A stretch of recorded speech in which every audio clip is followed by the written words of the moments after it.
अस्सलाम वालेकुम नाज़रीन। आज हम बात करेंगे कि स्वीडन की हुकूमत की जानिब से शहरियत के कवानीन में सख्ती का जो मंसूबा उनके ज़ेर गौर है, उसके खद्दोखाल क्या हैं, उसके क्या असरात होंगे, क्योंकि ये मौजू बहुत अहम है और इसके बहुत से लोगों पे असरात मुरतब होंगे, खुसूसी तौर पे वो लोग जो कि स्वीडन की नेशनलिटी के लिए अप्लाई करने वाले हैं या जिन्होंने अभी अप्लाई कर रखा है और फैसले के मुंतज़िर हैं। तो हम देखेंगे कि हुकूमत का मंसूबा क्या है और फिर क्या ये मंसूबा स्वीडन की आईनी हदूद के अंदर है, क्या ये कानून के अंदर है और क्या ये मुमकिन है भी या नहीं। और इस हवाले से जो सीनियर वकला और स्वीडन के आईनी माहिरीन क्या कहते हैं, तो इन तमाम बातों का जायजा आज के हम व्लॉग में लेते हैं। स्टॉकहोम स्वीडन से आरिफ कसाना की जानब से सलाम कबूल कीजिए। इससे पहले आज की एक अच्छी खबर, आज 19 दिसंबर को स्वीडन के सेंट्रल बैंक ने एक मरतबा फिर जो शरह सूद है उसमें 0.25 जो है यानी 0.25% जो है वो कमी की है। इस तरह से अब जो स्वीडन में इंटरेस्ट रेट है वो 2.5 पे आ गया है। वको ये की जा रही थी कि शायद इस मरतबा भी जो सेंट्रल बैंक है डबल यानी 0.5% जो है वो शरह सूद कम करे, लेकिन उन्होंने 0.25 किया है। और इस रवां साल में 2024 में ये पांचवी मरतबा शरह सूद में कमी की गई है। और जो मुआशी माहिरीन है उनका ख्याल है कि अगले साल के शुरू में एक मरतबा फिर जो है वो सेंट्रल बैंक जो है वो शरह सूद पर नजरसानी करेगा और शरह सूद जो है उसमें कमी की जाएगी और मुमकिन है कि अगले साल ये 2% पे आ जाए। अब हम चलते हैं आज के इस अहम मौजू की जानब, और इस हवाले से आपने चंद व्लॉग पहले भी जो है वो मुलाहजा किए कि हुकूमत ने हालिया दिनों में ये बयान जारी किया था कि जिसमें वो कहा था कि उन्होंने जो एक तो नेशनलिटी के जो कवानीन है उनको सख्त किया जाएगा और दूसरा शहरियत के लिए जिन लोगों ने अप्लाई कर रखा है उनकी दरखास्तों को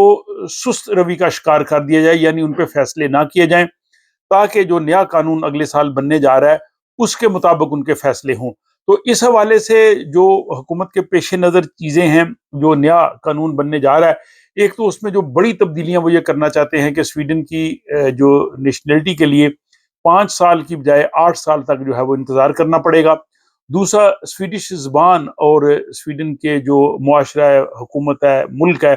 इसके हवाले से जो सिविक टेस्ट है ये होना चाहिए। और इसके बाद तीसरा यह कि माली तौर पे वो लोग जो हैं वो खुद मुख्तार हों और अपने अखराजात जो है वो उठा सकें और स्वीडन में जो बेहतर तर्ज ज़िंदगी के मुताबिक रह सकें।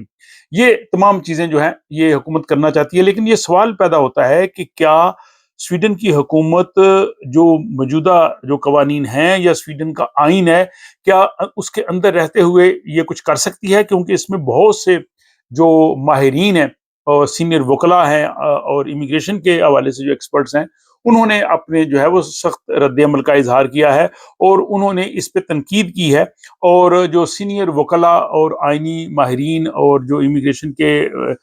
एक्सपर्ट्स हैं उनका कहना है कि ये हुकूमत जो है वो आइन के अंदर रहते हुए ऐसी चीज नहीं कर सकती। उसकी एक वजह यह है कि स्वीडन के आइन के मुताबिक जो वज़रा हैं वो किसी भी अदारे के अंदर मुदाखलत नहीं कर सकते। तमाम इदारे जो हैं वो काम करने में आज़ाद हैं और हुकूमत उनको ये नहीं कह सकती कि आप जो है जो एप्लीकेशंस आई हुई हैं आप इनको जो है वो सुस्त रवि का शिकार कर दें। हुकूमत को आइन के मुताबिक रहना होगा। इस हवाले से स्वीडन के एक वस्ती शहर ओरेब्रो में आइन और कानून के प्रोफेसर योकम नरगुलेस, उनका ये कहना था कि ये हुकूमत इस किस्म के इकदाम नहीं उठा सकती और ये इकदाम जो हैं वो स्वीडन की आइनी रूह के मुनाफी हैं और इसलिए ये जो है वो खिलाफ कानून होंगे। योकम नरगुलेस के अलावा और बहुत से जो प्रोमिनेंट स्वीडिश जो है वो रहनुमा हैं, जिनमें वकला हैं और मुख्तलिफ अथॉरिटीज़ के जो सरबराह रहे हैं, उन्होंने भी जो है वो इस पे तनकीद की है और वो भी जो है वो नरगुलेस के जो हामी लगते हैं। उन शख्सियात में दानियलसन हैं जो कि माइग्रेशन बोर्ड के साबिक डायरेक्टर जनरल रहे हैं, अन्ना रामबेरी हैं जो कि जो स्वीडिश बार एसोसिएशन की सरबराह रही हैं, हान कॉर्नेल हैं जो कि जस्टिस डिपार्टमेंट के हेड रहे हैं। इसके अलावा अन्ना खैरदिल हैं जो कि चांसलर रही हैं जस्टिस की, और अन्ना एक्सट्रोम है جو کہ سوشل ڈیموکریٹ کے دور میں اسکول منسٹر رہی ہیں، اور یوکم کے حوالے سے تو آپ نے پہلے سن ہی لیا. ان سب جو ہے وہ آئینی قانونی اور اعلیٰ جو پوسٹ پہ جو سویڈش لوگ رہے ہیں، ان سب کا کہنا ہے کہ سویڈن کے آئین کے مطابق حکومت جو شہریت کے قوانین میں تبدیلیاں کرنا چاہتی ہے وہ نہیں کر سکتی، اور اگر ایسا کرے گی تو یہ آئین اور قانون کے منافی ہوگا. اب حکومت یہ چاہتی ہے کہ جو شہریت کی درخواستیں ہیں ان کو تاخیر کا شکار کیا جائے. تو اس حوالے سے یہ امکان یہ بتایا جاتا ہے، یا حکومت جو کرنا چاہتی ہے کہ وہ مائگریشن ایجنسی کو کہے کہ جن لوگوں نے سویڈن کی نیشنلٹی کے لیے اپلائی کیا ہوا ہے، جب ان کی اپلیکیشن پروسیس کے لیے ان کے پاس آئے تو ان کی سیکیورٹی کو چیک کیا جائے، اور سویڈن کی جو خفیہ ایجنسی ہے سیپو، ان سے جو ہے وہ کلیئرنس لی جائے. اور اگر یہ پروسیس شروع ہوگا تو ظاہر ہے اس میں جو ہے وہ جو تاخیر ہونا شروع ہو جائے گی، اور حکومت جو ہے وہ اپنے معاملے میں یا اپنے جو اس کا موقف ہے اس میں وہ کامیاب ہو سکے گی. لیکن یہ درخواست گزاروں کے لیے جو ہے وہ پیچیدہ قانونی مسائل بھی پیدا کر سکتا ہے کہ جب اس قسم کی جو ہے وہ صورتحال ہو جائے. اس حوالے سے حکومت کا جو موقف، حکومت کے جو مائگریشن کے منسٹر ہیں یون فوسل، ان کا یہ کہنا یہ ہے کہ ہم مختلف آپشنز پہ غور کر رہے ہیں اور ہم چاہتے ہیں کہ سویڈن کے مفادات کا تحفظ کیا جائے. لیکن انہوں نے ان اقدامات کی یا ان آپشنز کی جو ہے وہ وضاحت نہیں کی، اور انہوں نے یہ بھی نہیں بتایا کہ کیا وہ اس آئینی فریم ورک کے اندر ہیں یا کیسے ہیں. اور یہی وجہ ہے کہ سویڈن کے جو ماہرین ہیں انہوں نے حکومت کو وارننگ دی ہے کہ یہ اگر حکومت اس قسم کی تبدیلیاں لائے گی تو وہ سویڈش آئین کی خلاف ورزی ہوگی، اور اس قسم کی اگر وہ قانون بنا بھی لیں تو سویڈن کے ادارے جو ہیں وہ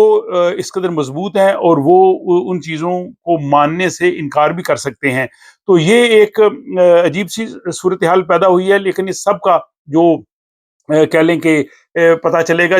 جب اگلے سال حکومت نے جو کمیٹی بنائی ہوئی ہے نیشنلٹی کے قوانین کے حوالے سے، جب وہ رپورٹ بنائے گی اور وہ سفارشات مرتب کرے گی تو تب جا کے پتہ چلے گا کہ یہ جو آئینی ماہرین، قانونی ماہرین، امیگریشن کے ایکسپرٹس جو حکومت کے اس مجوزہ منصوبے پہ اپنے خدشات کا اظہار کر رہے ہیں، کیا وہ درست ہے یا انہوں نے اس سے ہٹ کے کوئی لائن اختیار کیا، اور کیا وہ سویڈن کے آئین کے اندر رہتے ہوئے ہی کر سکتے ہیں. تو یہ ناظرین ایک بہت ہی اہم موضوع تھا، اور یہ ایک مشکل اور پیچیدہ صورتحال ہے، لیکن جو حقائق ہیں وہ میں نے آپ کے سامنے رکھے ہیں.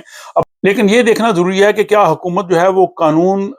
کو اپناتے ہوئے اس قسم کی تبدیلیاں کر رہی ہے. اس حوالے سے آپ کا کیا موقف ہے، آپ کیا سمجھتے ہیں؟ آپ اپنی رائے کو کمنٹس کی صورت میں جو ہے وہ اظہار کر سکتے ہیں، اور اگر آپ کو یہ ولاگ پسند آئے تو آپ اس کو لائک کر سکتے ہیں، شیئر کر سکتے ہیں، تاکہ یہ معلومات دوسروں تک بھی پہنچ سکیں. اور مجھے اگلے ولاگ تک کے لیے اجازت دیجیے. خوش رہیں، آباد رہیں.